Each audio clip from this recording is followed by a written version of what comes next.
ভোরের প্রথম আলো ফুটতেই ছোট্ট গ্রামের এক কাঁচা ঘরে ঘুম ভাঙে আমিনার। স্বামী মারা যাওয়ার পর থেকে একমাত্র মেয়ে সুমাইয়াকে নিয়ে তার জীবন যেন এক দীর্ঘ সংগ্রাম। ঘরের চাল দিয়ে বৃষ্টির পানি পড়ে, রান্নাঘরে চাল নেই, তবুও আমেনার মুখে অভিযোগ নেই। সুমাইয়া, উঠে পড়ো মা, আজ একটু তাড়াতাড়ি জঙ্গলে যেতে হবে। জি মা, তুমি কিছু খেয়েছো? আমি পরে খাবো, আগে তুই খেয়ে নে।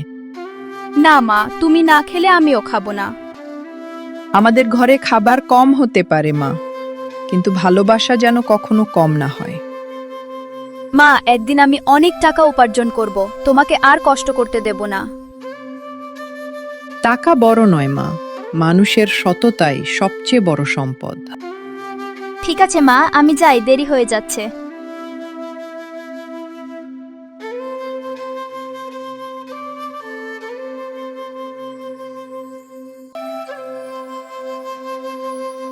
সুমাইয়া কাঠ নিয়ে বাজারে যায়।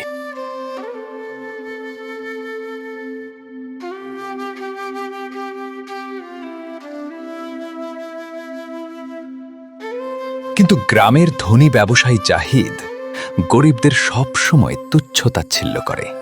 সে মনে করে গরিব মানুষের কোনো সম্মান নেই। এই মেয়ে, এত দেরি করে কাঠ এনেছিস কেন? চাচা, জঙ্গলে শুকনো কাঠ খুঁজে পেতে অনেক সময় লেগেছে।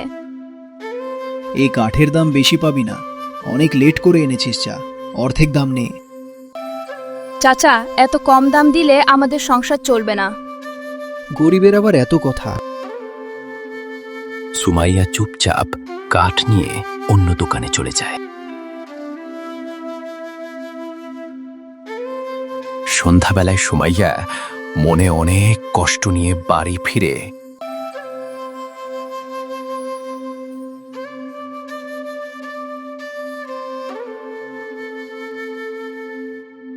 তার চোখে জল।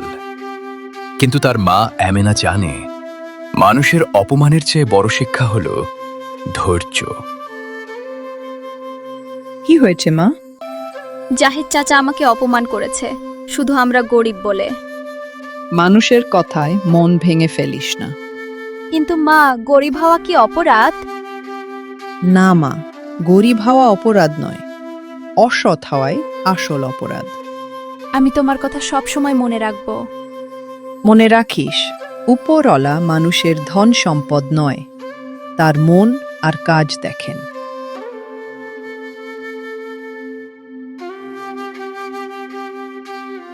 পরদিন খুব ভোরে সুমাইয়া কাঁধে দড়ি আর ছোট কুড়াল নিয়ে জঙ্গলের পথে হাঁটতে শুরু করল।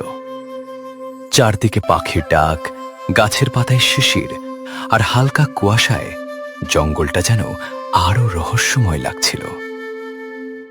সুমাইয়া প্রতিদিনের মতো শুকনো ডালপালা কুড়াতে লাগল, কিন্তু সেদিন তার মনে হচ্ছিল যেন অজানা কিছু একটা ঘটতে চলেছে।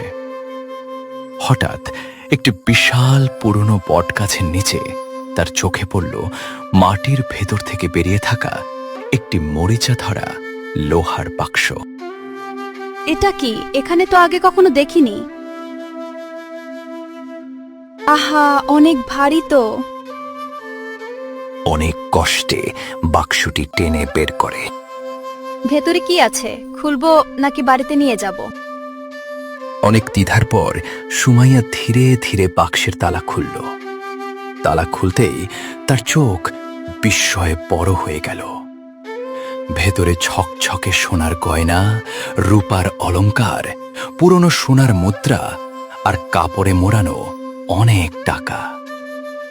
এক মুহূর্তের জন্য তার মনে হলো, এগুলো যদি তাদের হয়ে যেত তবে আর কখনো অভাবে থাকতে হতো না। কিন্তু সঙ্গে সঙ্গে মায়ের কথা তার কানে ভেসে উঠল, অন্যের জিনিস কখনো নিজের ভাবিস না। এটা আমাদের নয়।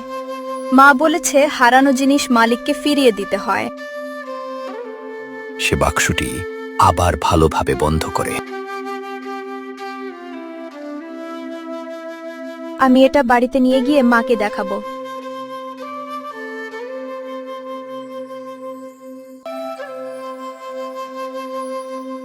বিকেলের দিকে সুমাইয়া বাক্সটি নিয়ে বাড়ি ফিরল।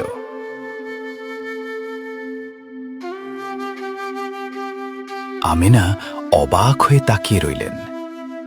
সবকিছু খুলে দেখার পরও তার চোখে লোভের কোনো ছাপ দেখা গেল না, বরং তিনি গভীর নিঃশ্বাস ফেলে বুঝলেন আজ তাদের সততার সবচেয়ে বড় পরীক্ষা।